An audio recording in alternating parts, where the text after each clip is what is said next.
Okay, I've got a bit of a treat for you. My friend Michael Leckie has come up to Toronto, so I've come out to visit where he's staying, and we're going to grab a little bit of time to talk about the coaching habit. Now look, here are the three, let me tell you about Michael Leckie really quickly. We've known each other for 15 years or so, and we've worked together for about a decade. He's actually turned into a great friend of mine. You know, I want to show you this because it makes me laugh.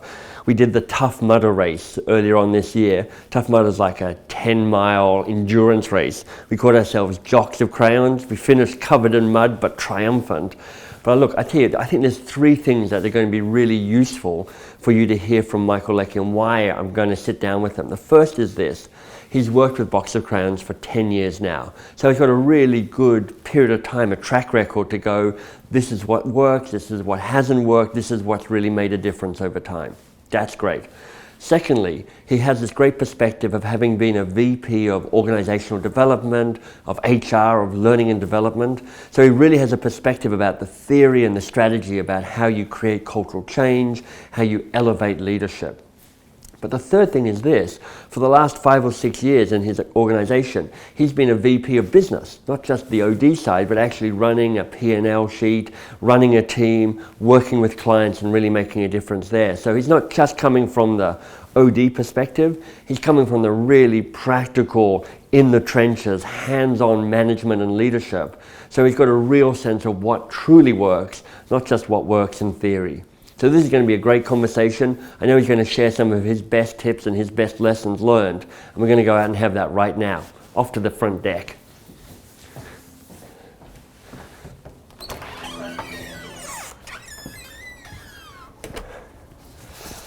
Whew! Crisp. It's a little brisk out here, isn't it? It is. We're here at our friend Mark Bowden's house. He's a kind of co-conspirator, part of Truth Plane. So we're here for kind of our annual business planning. I thought I'd grab you, knowing that I've got this new book coming out, The Coaching Habit, so excited about it. Actually, thank you. To actually kind of just talk about lessons from the book as they reflect a lot of the stuff that we've done together over the 10 years. Sure. And just so you can kind of share to the people listening in, you know, how this stuff actually works and how it's affected you. Absolutely. So I thought I'd just start by asking, you know, before I came into your life, tell me about your miserable, grey, no, I'm kidding, but you know, how would you perhaps, reflecting 10 years ago or before we kind of started working together, how would you frame your approach to being a manager and being a leader? Uninformed. Right. I mean, if I think about it, I kind of did what was me, and I thought that maybe I was where I was because of who I was, which probably was a lot of, you know, self-affirmation around things that were mostly random. Right, right. But you know, I mean, I'd always been, I think, a fairly helpful person. Yeah. I like to think, you know, a giving person, interested in people. Yeah.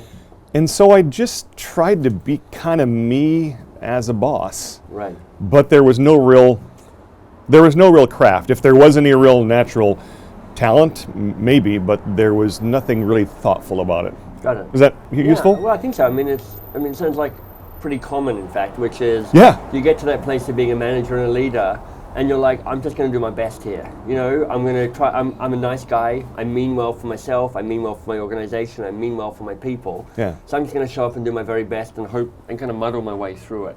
Yeah, I think so. I think I have my own, you know, pull out the big words already, my own confirmation bias that, well, I had the job, I must be doing something right, so keep doing that. Right. And, you know, and potentially that's what got me to where I was at that point. Right, got it. And how did that work out for you? It's a good question.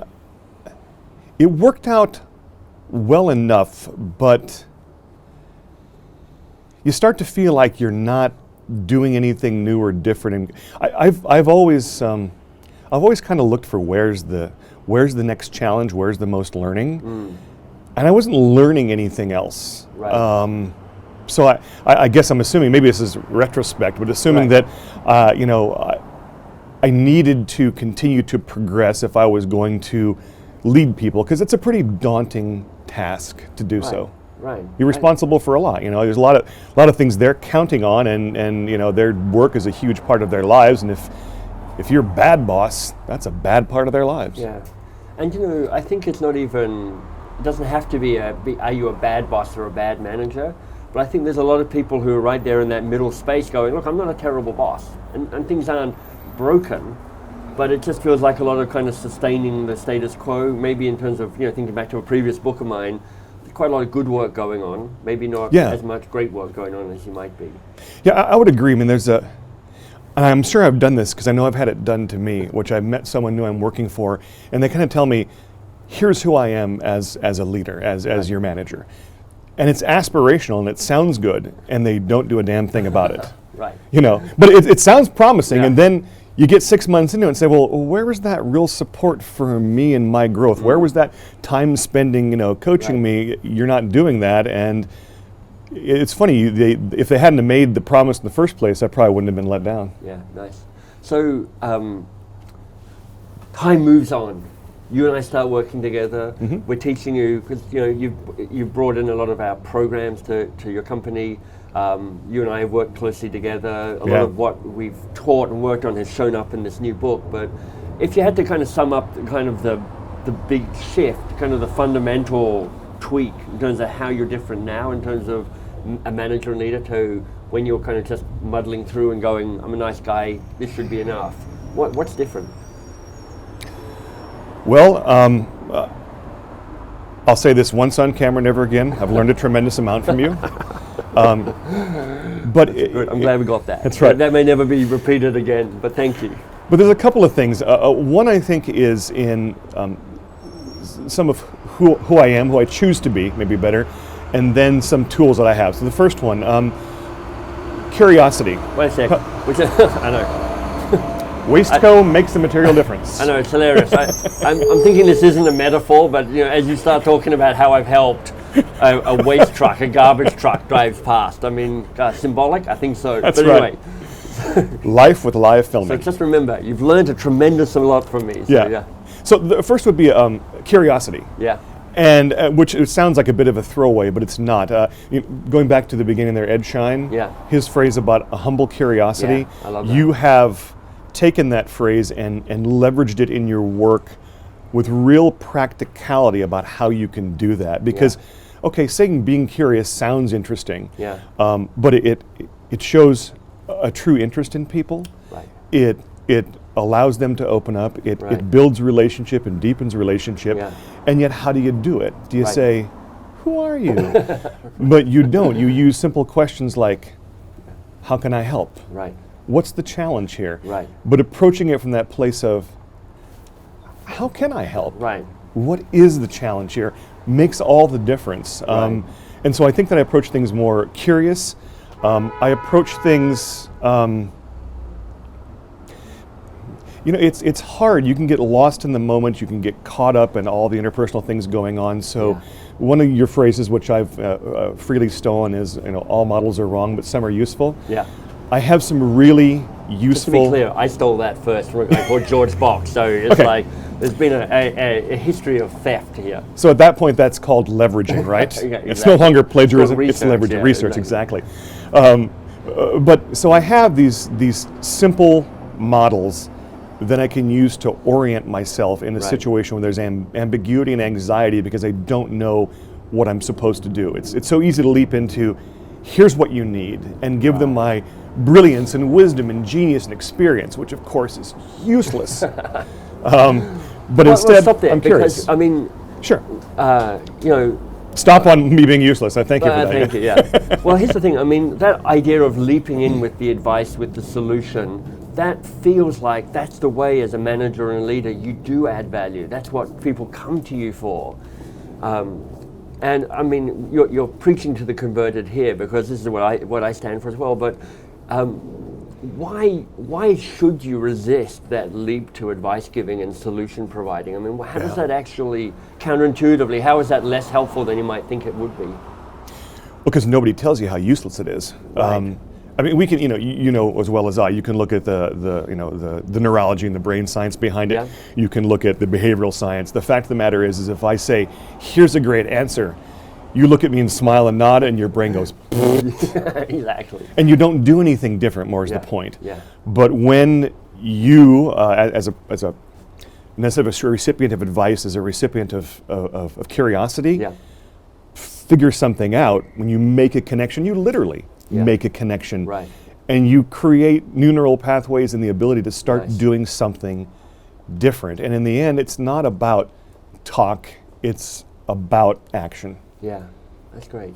So, you're championing this piece around curiosity.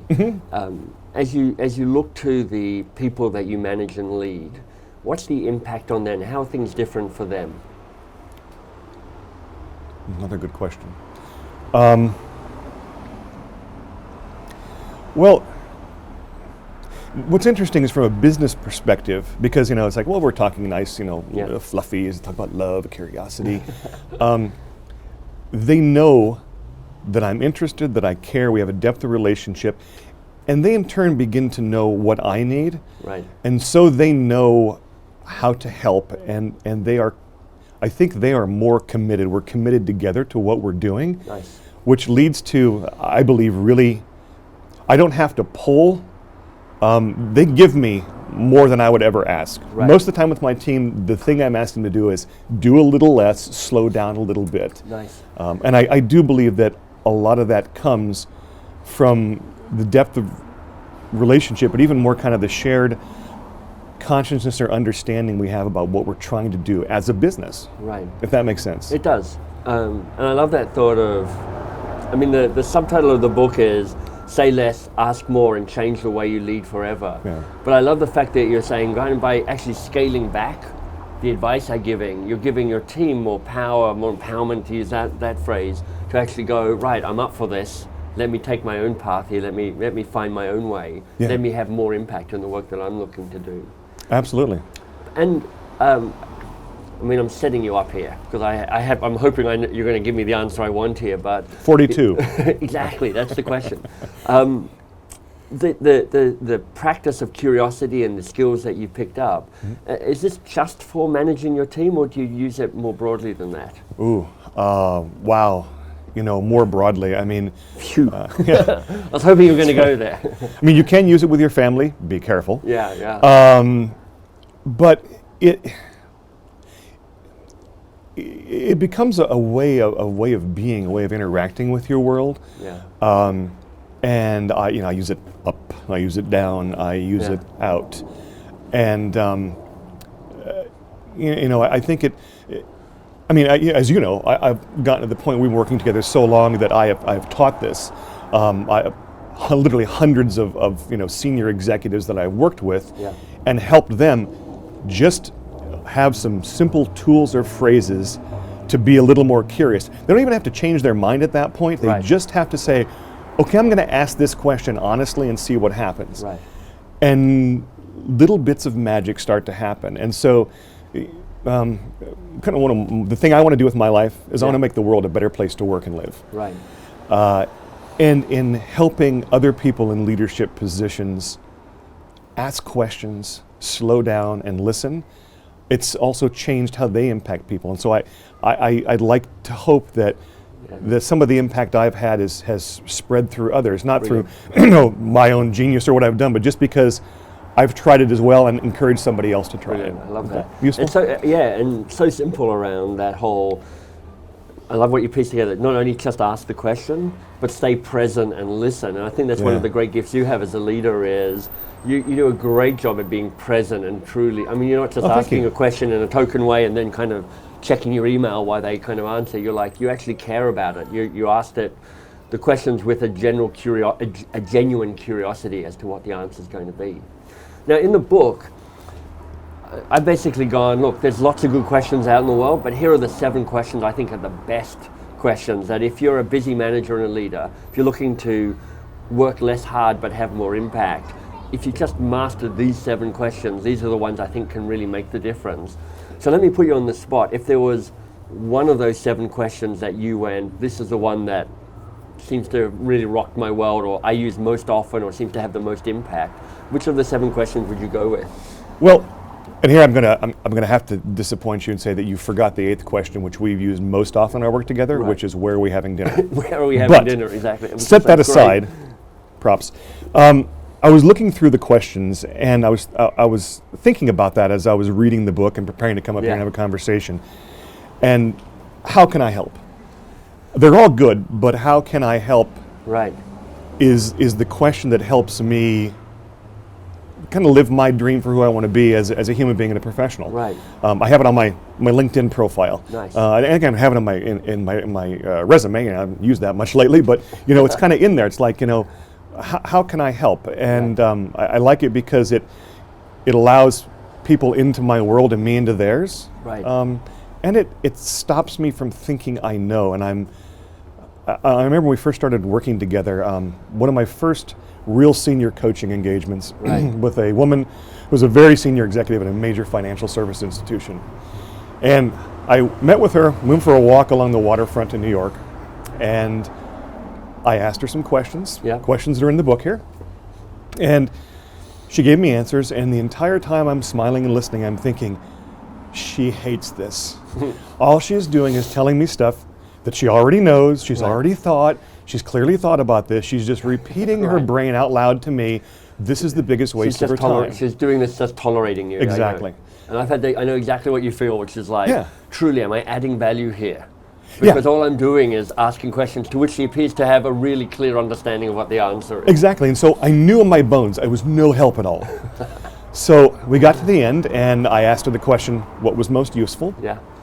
And she One turned to of me. the questions in the book, actually, one of Yes. the final questions in the book, That's the right. learning question, yeah. Which may be my second favorite question.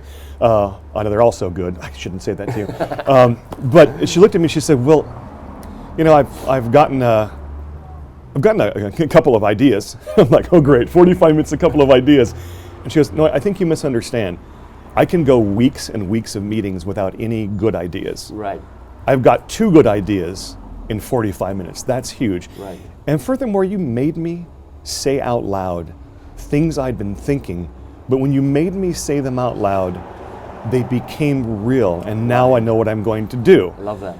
And so I just stood there in kind of stunned silence thinking everything I did which was useless was actually everything that I did which was useful. What I love about that question that you picked, Excuse how me. can I help? Which is one of the very first questions. And in the book, we call it the lazy question. Yeah. But here's the thing, that sounds paradoxical, because actually when we teach this and we say the lazy question, how can I help? You can see the anxiety in the room, because people go, well, wait a sec, if I ask how can I help, aren't I just opening myself up to a whole bunch more work? Because somebody goes, oh, I need you to do this, this, this, and this. So tell me what your perspective on is, why is the question, how can I help, actually useful to be lazy? And I guess, why is lazy useful? Yeah. Well, and let's be clear, the anxiety of aren't I opening myself up to more work is really the lie they tell themselves. Right. The real anxiety is aren't I opening myself up to not having the answer they want? Nice. Yeah. And that's where the magic lies. Right. The laziness is in not having the answer. Right. It's in having the question and then staying present with them. Like for this woman, Yeah. staying present with her to have that moment of saying it with someone else, of how saying it and saying it with somebody changes what's happening for you. And so one of the other things that we've talked about, and certainly you've taught me, and I've used many times with groups and individuals, is look, you'll crack before I will. I'm just going to sit here saying nothing. Exactly, the I power of silence. I had a group recently, very, very senior, very large organization. They're running a $40 billion division. And I posed a hard question, which we contracted for me to pose. Yeah. And there's nothing. And I waited and I said, just so you know, I'll wait here all day, but I will not crack first. That's nice. And there was a sigh in the room, and then one guy opened up and they started talking. Right. We had a really good conversation. But so laziness is, I think, a great metaphor for saying don't get in the way of what people are trying to do. Don't get in the way of them being able to help themselves, because you're not always going to be there to help them, and quite frankly, your advice isn't very helpful. Yeah, that's brilliant. Look, this has been, actually let me ask you another question, because I mean we picked a favorite question there, but I know also in the book there are kind of different models that I talk about, anything from some neuroscience, some psychology. I'm wondering if you think back on the book, are there any of those models that you just want to kind of reference to it? Just trashing the place here. I mean, it's all good. What I like is that it would be easy to take this book Yeah. and, if you don't mind me saying, and dismiss it, because it's so simple. Right. I don't mean simple and facile. It is just, it can't be that easy. You can't ask a couple of these questions. Right. There's not tons and tons of research. There's Lindsay in the Home Yeah. Office looked up a couple of things that kind of support it, but yet Yeah. Lindsay touched the tip of the iceberg. The depth of knowledge, research, science behind the concepts in this book is actually staggering. And you don't go back and say, let me give you all, excuse me, this research. You just say, here's what you need to try. Yeah. The things that you have in this book, I'm not saying it just because I love you, has quite literally changed my life. It's changed how I interact with people. It's changed how I lead. Yeah. It's changed my impact on the world. And I don't know if I can say anything more than it really works if you just have the nerve to try it and say, I'm just going to give this a try. I'm just going to honestly ask a couple of these questions. You don't need all the science behind it. You Yeah. just need to know that it works. There's nothing I can add to that. That wouldn't be a massive anticlimax. So I'm going to say thank you. Look, it has been a total pleasure to work with you for 10 years, to be your friend for 15 years, to have the adventures we've had together. Because we've had a chance to do Tough Mudder, we've had a chance to travel the world, Yes. eat in great restaurants, have adventures in Paris. I did not Italy. actually plank in I don't- Paris. That's another story. So thank you, Michael, and thanks for the conversation today. And I'm sure the folks listening and watching the video will already be taking away some really practical tips around whether they get the book or not, just how they can change and step up to become a leader and a manager that has more impact. So thank you very much. Oh, thank you for the opportunity. I appreciate it. Cool. Now there's that awkward moment. Do we walk off stage? I don't know. Do you want a hug or a snuggle for a minute? Yeah, Or? look, maybe inside because it's freezing out Oh, no. here, isn't it? I mean, I've lost feeling below my legs. It's like we're trying to do this outdoor setting, and it's like God, it's like minus something here in Toronto. Anyway, I was that having awesome. having a whole, I'm going to hold my hands together here so I don't shake while we're talking. So it is not springtime in the city. Exactly. All right, let's head out. Cool. Now back to work. Yeah, exactly.